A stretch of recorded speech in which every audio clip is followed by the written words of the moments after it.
Hi, I'm here with Alan Walker from the Gold Coast.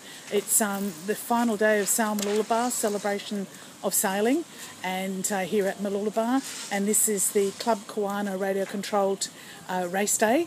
And Alan Walker from the Gold Coast is just finished race 6 in first place. Yep. Just very, very close.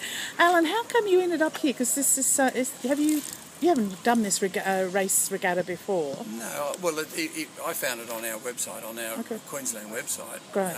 Sponsored by the Kawana Radio Yacht Club fellas. Yeah. And thought it'd be a day of interest, and because I've school holidays, I've got my grandkids up here for 3 days, my daughter organised, I said, well, I'm going sailing for 1 day, and then we'll play families for 2. So brilliant. Okay. We'll get out of whale watch and do all that sort of stuff and just enjoy Mooloolaba. Brilliant. As we've always done. Good. What sort of, where do you race down the Gold Coast? At the Gold Coast, I'm part of a club called Paradise Radio Yacht Club. Yeah. At the moment, where we have been for 8 years is at Emerald Lakes. And we've started a club that's from scratch that now has 70 odd members. We race, I think, 6 days a week, 4 to 5 different classes of boat. And it's been lovely to just watch the club expand and people to come into it. Yeah, good. We're now looking at another relocation because of development pressures, and the council's helping us with that, so all systems good, yeah. That's good, okay. Different sailing here, no doubt, than from the lake. Bit of tide, a bit more variable. Tide's the main factor. Okay. But facilities, terrific. How are you, sorry, the facilities are... Fantastic. Yeah. How often can you sail from the pub? That's right, okay. So you are coping with these conditions here? Yeah, you love them. Okay. Yeah, so how got to adjust a bit, that's all. Yeah. How did you go in the first 6 races overall? I don't know. I haven't had a look. I got tangled on a windward mark right. On the first race, so that put an end to that. But, middle of the fleet, 3rd, 4th, 5th, 6th, somewhere. Okay. Yeah. Now the starting from the back of the fleet all the time. Okay. Long hard road. This class actually can go a lot further than just sailing basically in your own backyard. Sure. This is an international class. There's some 15,000 of this class in the world, and they're very close to one design.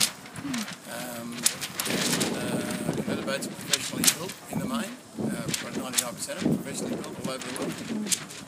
I've just come back from the World Championships in America, where we had nearly 80 boats from 23 countries, I believe. And they're held every 2 years somewhere in the world. They were actually here at Kawana back in 2005. That's right. It just goes to prove that all over the world you can go racing 1 metres. It's fantastic. And how competitive is it racing in this kind of boat compared to monohulls, multi-hulls and various other sailing classes and disciplines? It's quite intense. It's a very mental thing because you're remote from the boat for a start. So, and the other main factor is that you've got to set the boat up before the start, and you can't adjust it during the course of the race. So you're stuck with what you've done, and that as breezes come and go and conditions change on the water, somehow you've got to adjust to them without being able to adjust your trim or your sail shapes and things like that. So I find it very mentally intense because the remoteness also means that the yachting rules of sailing, which are the international rules that we abide by, come more into play, far more into play than any sailing boat racing that I've ever done in my life. The rules are paramount.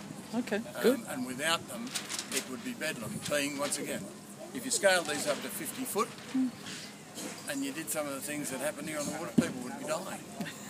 Right, okay. Because you're not on the boat to judge and adjust and react, fair enough. It's very intense. It's good. It's great. So, will you be back again next year for Mooloolaba? Absolutely. Brilliant. Absolutely. All right, Alan, thank you very much. I'll let you have a break while some of our visitors here to the wharf complex are having being school holidays is great timing. They're getting the chance to actually have a bit of a play and experience what radio sailing. Full marks to the Kawana guys for putting it together. Terrific.